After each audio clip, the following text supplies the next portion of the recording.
Early on in Solstice, you'll meet Layton, a member of the religious order that has sent you on your mission.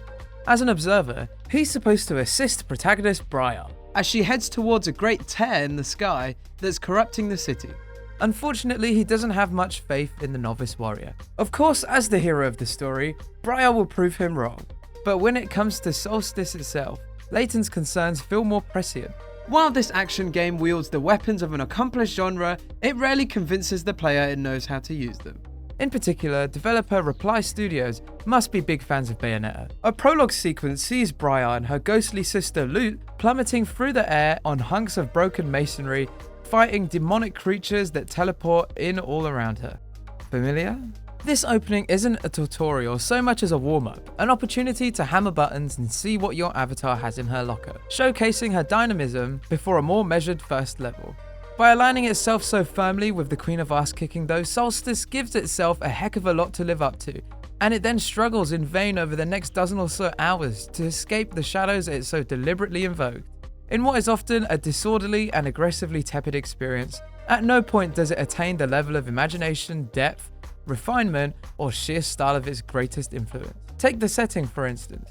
A dead town of cold grey stonework and colder grey sewers. Yes, there are some striking views, but little colour or architecture that may yank you free of medieval fantasy cliché. And the streets you'll be stepping through late in the game look an awful lot like those near the beginning. Briar and Lute 2 are rather plain. Next to a Bayonetta or Dante, the rookie Ashen Knight could be one of the preset options in a Souls-like character creator, while her ethereal sibling looks like a relative of Casper the Friendly Ghost. It's no less difficult to get excited when they meet the game's first enemies, a bunch of zombie soldiers and blobby spirits. Barring a few notable bosses, the game's abominable creations never quite make the grade. Potentially intriguing at least is the relationship between Briar and Lute. Sister! What was that?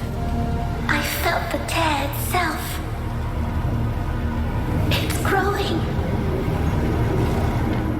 The sisters have been joined together as a chimera, an entity made up of two individuals, one of whom has died and become a shade, sticking to the survivor and helping her in battle with spirit energy. How they came to be in this predicament is initially unclear, but crucially, it's a volatile state that could see Briar transcend into a mindless monster if she doesn't learn to control it. This duality adds some texture to the combat, and also the plot, that otherwise mumbles along. At certain points, you can send Briar into Fury or Berserk modes, which boost power, but will push her closer to death or insanity, so you have to learn to moderate them.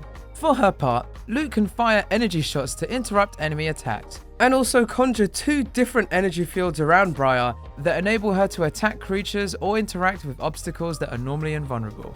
While this sounds like a neat tooltip, it's not easy to pull off. Briar's transcended conditions rarely become available, unless you perform near flawlessly in combat, and the systems built around Lute make such feats less likely. In effect, Lute is your block and parry. A button prompt appears when enemies are about to attack, and a quick press sees her intervene. This is clever in the sense that you can stop assaults coming in from any direction while slashing away at the fiend in front of you. But it's not reliable or as pleasingly tangible as directly controlling your defense. Lute uses different kinds of interrupts depending on context, so you have to be continually mindful whether, say, an enemy attack has been cancelled or merely paused for a second. But also, with some attacks, no button prompt appears, so you'll get stuck with no warning thanks to some brief wind-up animations. Deploying the energy fields is more frustrating still. Aside from regular enemies, you have to deal with wraiths, spirits that can only be struck while inside a blue bubble that Lute can summon, and possessed monsters that can only be hit whilst inside a red bubble. When you've got different types of enemies in play, opening and closing fields to match the thing you're trying to kill has all the fussiness of a game of Simon Says, in that nothing you do counts unless you remember to hit the right button first. This fiddly exercise is exasperated by Lute's very limited energy supplies, because if they deplete, you lose the ability to use either field for a few seconds. And then when wraiths have a habit of teleporting rapidly and the camera ties itself in knots trying to keep up in busy battles, you often run dry just as you get a monster in range. Not to mention that Lute never stops jabbering about her energy running out, which often intensifies the pain.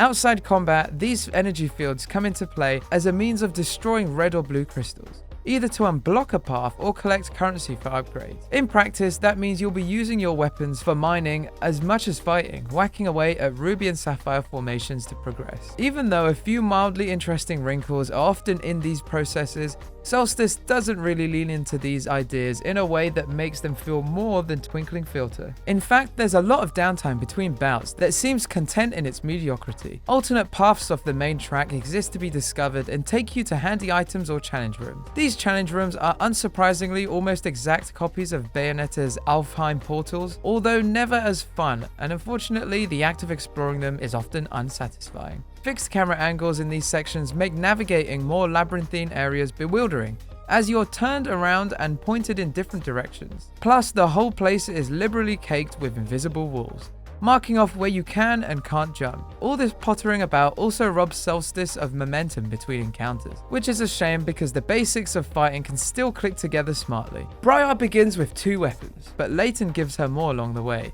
and the game encourages you to keep switching between them. Sometimes it's possible to build up a flow state by combining them. Quick and unpredictable. Be careful. It's here. Not again. Yet, even here, Solstice finds a way to fumble its delivery, because its upgrade path requires you to pay to unlock individual moves for each weapon. Now, can you remember in the heat of battle which ones have the uppercut strike or the dash attack available, and which don't yet? It's another layer of confusion rather than depth. As for Layton, he describes Briar and Lute as unstable, unruly, and unwilling to follow orders. He's right that they're difficult to control and lack finesse, but far from being mavericks, they also find themselves trapped in alarmingly ordinary adventure. Is it too far?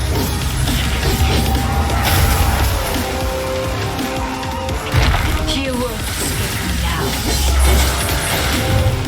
Solstice does itself no favors by borrowing heavily from Bayonetta, and then falls short of its inspiration in every area.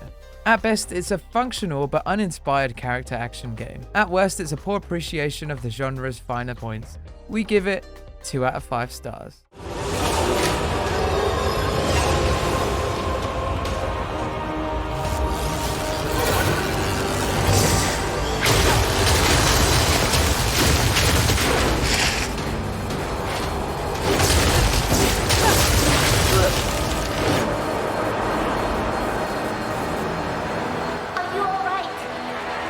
Don't worry. I can handle this and more. It just won't give up. I'd be disappointed if it did. Now it's our turn.